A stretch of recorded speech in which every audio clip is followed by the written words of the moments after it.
আসসালামু আলাইকুম।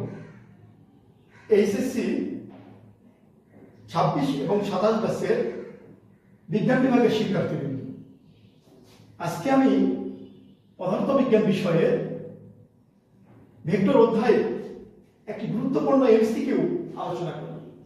এই ধরনের এমসিকিউ প্রায় বোর্ডে দেখা যায়। তো দেখো, এবং অ্যাডমিশন টেস্টের জন্য গুরুত্বপূর্ণ। A vector plus B vector modulus সমান হচ্ছে vector minus B vector modulus হলে এ ভেক্টর বি ভেক্টরের মধ্যবর্তী কোণ কত হবে? তাহলে শর্ত তারা দিয়েছে যে A vector cross A vector plus B vector, তাদের মান মানে পরম মান, A vector minus B vector পরম মান। দেখো, আমরা ভেক্টর যোগ অথবা ভেক্টর লব্ধির সূত্র আমরা জানি। দুইটা ভেক্টরের যোগের ক্ষেত্রে আমরা ধরে নিব যে পি আর কিউ দুটো ভেক্টর এবং তাদের মধ্যবর্তী কোণ থিটা। এবার দেখো, P square Q square plus 2pq cos আলফা। ভেক্টর বিয়োগের ক্ষেত্রে আমরা সূত্র জানি, P square Q square minus 2pq cos theta. তো প্রিয় শিক্ষার্থীবৃন্দ, আলফা ধরতে হবে, থিটা ধরতে হবে। এবার দেখো, তাহলে এবার কি করবো? দুই দিকে বর্গ করব।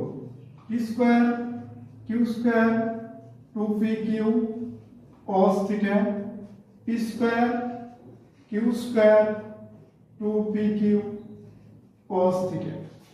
প্রিয় শিক্ষার্থীবৃন্দ, এবার কি করবো? দেখো, P square Q square 2pq cos theta minus P square Q square plus 2pq cos theta সমান 0।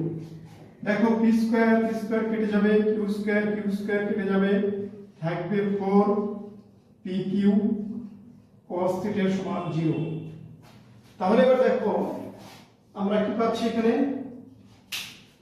বা 4pq cos থিটা সমান 0 বা cos থিটা সমান ভাগ করলে 0 হয়। অতএব theta equal to cos inverse 0। cos 0 degree মান হচ্ছে 90 ডিগ্রি। তাহলে দেখো, অ্যানসার হবে হচ্ছে 90 ডিগ্রি। এই ধরনের প্রশ্ন আসছে, তাহলে এখানে অ্যানসারটা আমি কত পাচ্ছি? এখানে 90 ডিগ্রি।